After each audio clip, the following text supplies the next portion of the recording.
What's up, guys? Back at Borgata. It is Saturday, November 12th. We're looking to play some 1-3 or 2-5. Pretty crowded in here tonight. After the last two sessions last weekend, really hoping to have some run good here. Could really use it. Ran so good at the Aria and quite the opposite in the first session back here in Atlantic City. But we're back. We're still battling, so let's hope to have some better luck today. Let's go. We buy in for $1,000, that's the max. Shortly after sitting down, we played a few hands, chipped down to about $900 when we're dealt pocket jacks on the button. Under the gun +2 opens to 20, folds around to me, I raise to $60. He calls. The flop comes ace, 5-4, 2 diamonds. Under the gun +2 checks. I don't really like the ace, but I want to keep the betting lead here, so I c-bet out for $50. He quickly makes the call. The turn is amazing. It's the jack of spades. He checks again. I continue for $75. Not only did we get the best turn card possible, we now get the best turn action possible. He goes for the check raise to $250. I do consider jamming in this spot, but I really don't want him to hero fold an ace, so I just make the call. The river is a 3 of hearts. Not exactly a blank, as it does bring out forward the straight, but with the way this action's gone, I don't really think he has many 2s in this spot. And the flush draw did break out. So he jams, I snap call. Our opponent quickly shows us ace-jack offsuit for the best possible scenario. I give him the bad news, table my hand for the full double up. This guy is steaming, as the turn was the worst card possible for him in the entire deck. Top 2 versus our set. A classic cooler to start things off in this session. For all my Game of Thrones fans out there, you may have heard of the Dance of Dragons. This fellow and I, over the course of this session, are about to perform what I call the Dance of Degens. This vlog is unlike anything I've ever published to date. Every single significant hand involves this same guy. He and I battle all night long. Dim the lights, clear the floor, we are only getting started. In the next hand, I have aces in the hijack. It limps around to me, so I open $20. We get 4 callers. The flop comes king to king, rainbow. It checks over to me. I bet out $40. Only the big blind calls. He's the same villain from the last hand. The turn is now the 3rd king. Amazing. He checks. I bet out $80. Once again, he goes for the check raise and makes it $175. Now we have the essential nuts here. Quads, I've heard, are hard to make, so I just make the call. River is now a 6. He checks again, and again with the effective nuts. After he check raises the turn, then checks the river, it looks like we're up against a smaller full house here. I really consider jamming, but if it's a small full house, he could get away from it. And once again, I don't want him to make a hero fold in a big spot. So I size a little bit above half pot. I think it'll be a lot harder for any full house above like a 2 or pocket 3s to make a fold in this situation, so I bet out $300. He thinks for a long time. Even counts up to $300. Come on, buddy, you know you want to call here. Just put it in. He holds the $300 in chips in his hand, looks like he's ready to call, stares me down for what feels like an eternity, but unfortunately he does make the fold. We don't get the max in this one, but we are running hot. In the next hand, we have 6-4 of hearts, under the gun +2. I limp in for 5. Same villain raises to 40 on the button.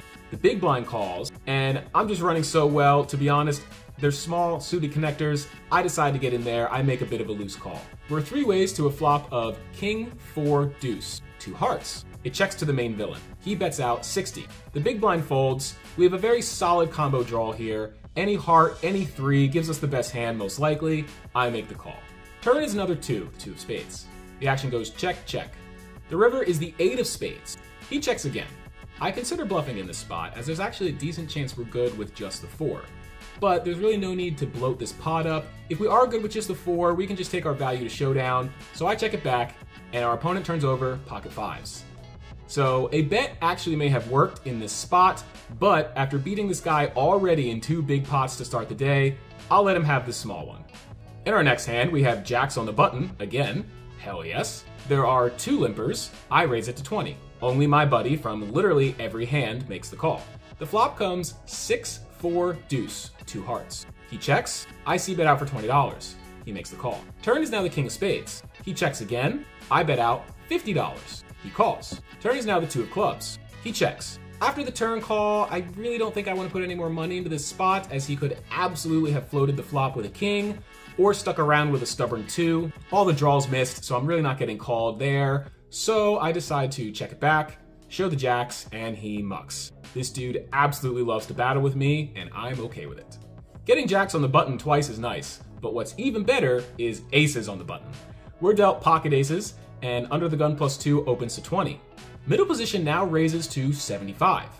Under the gun +2 is my other half, the pen to my teller, the chip to my Dale, the Bert to my Ernie. I know he'll come along for the ride if we bump it up.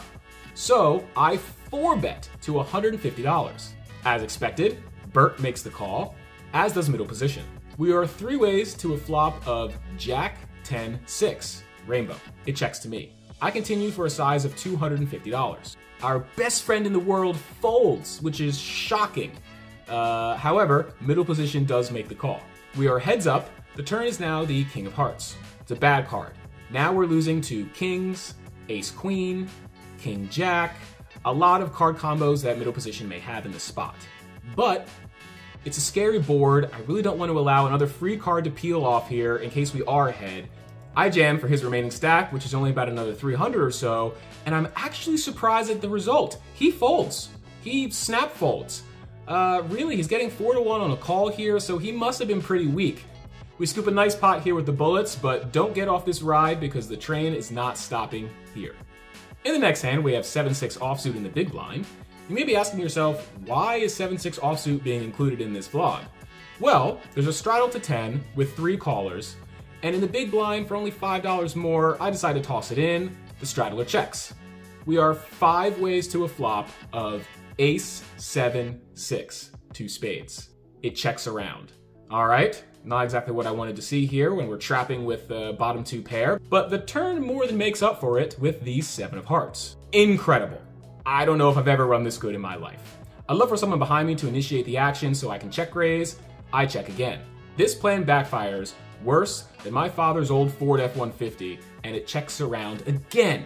Ugh, we're gonna have to get some action here on the river. The river comes to 2 of hearts. All right, please, someone, have something on this board. The small blind actually opens up to 15 here. I'm not wasting any more time. I raise to 30. Folds around to our best bud who's in middle position. He thinks for quite a while and wants to battle again. He overbets the pot now and raises to $200. What a life we're living. Small blind folds, and now I really have to contain my excitement. Can't be afraid of a7 in this spot. We lose to 1 hand and 1 hand only, right? The way this action went, he never has aces here. The only hand we're behind is a7, but there's only 1 combo of a7 suited available, that would be clubs, which is the most likely scenario. So this guy's a maniac. He absolutely does not have to have that here. He could have anything. So I bump up the price of poker to $500. He is not pleased with this action and takes a long time assessing the situation. Obviously, I know we're good at this point, and all I'm praying for is another call. He's deep in the tank and really taking his time here. Finally, he decides to call. I table my hand, and not surprisingly, we are good. He is beside himself. He out loud exclaims, "Unbelievable! I have a boat too. You're so lucky. You're not afraid of a7? How do you raise in that spot?" Now, he's not wrong about me being lucky tonight, but also refuses to show his cards when I ask to see what boat he has. So, not sure if he's telling the truth on that one. This guy is quickly becoming my favorite opponent of all time. In the last hand of the night, we have pocket 10s, once again on the button, a theme of getting dealt premiums on the button tonight. Now, our best friend in the world has just returned to the table after being away for a bit. After that last hand, he took a walk to cool down, was gone for about 20-30 minutes, has returned to the table. This is his first hand back, and he immediately straddles to $10. There's 2 callers to me, and I bump things up to 40. Folds to our good pal in the straddle, and he makes it 150 to go. He's got about 500 or 600 left behind, so I, of course, make the call. The flop, as you guessed, is incredible. It comes 10-4-3, 2 spades. Even better, he now leads for 175. I consider jamming immediately as he very well may call, but I don't want to fold out any of his bluffs. It's his first hand back after being gone for a half hour. He might be feeling a little spicy and just want to take one down against us. So I make the call. The turn is now the Jack of Hearts. We are losing to Jacks, but just Jacks. He bets out $250 with $150 or so left behind him. This guy's about to get me all night, and I'm running like Usain Bolt on steroids against him, so I obviously jam all in. He waits a few seconds, looks extremely annoyed, throws his hands in the air, and makes the call. I let him know I have a set. He rolls his eyes and says the set's good. The river comes to 2 of diamonds. I show my hand, and we're good. After this hand, our friend announces that he is done, gathers his things. He says he does not want to play with me anymore, gets up, and leaves the table. I do not blame him. After this, I play a few more hands, but nothing eventful happens. And with our sugar daddy gone, it's time to rack up and call it a night.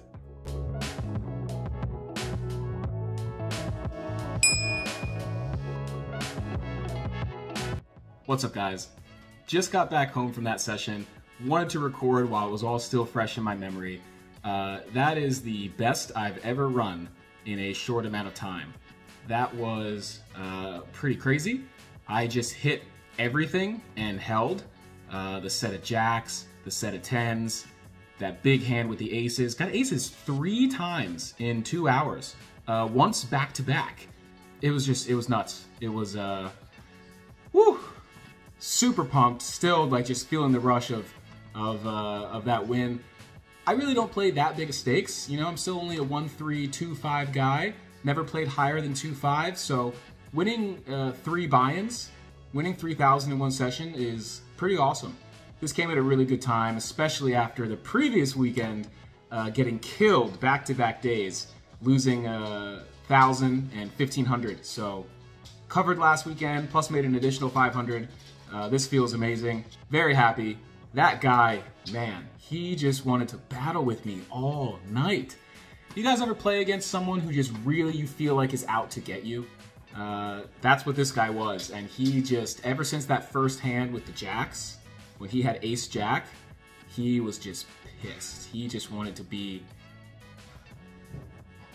I don't know if you can hear in the background, but that's Ollie, my dog, who was in his mind.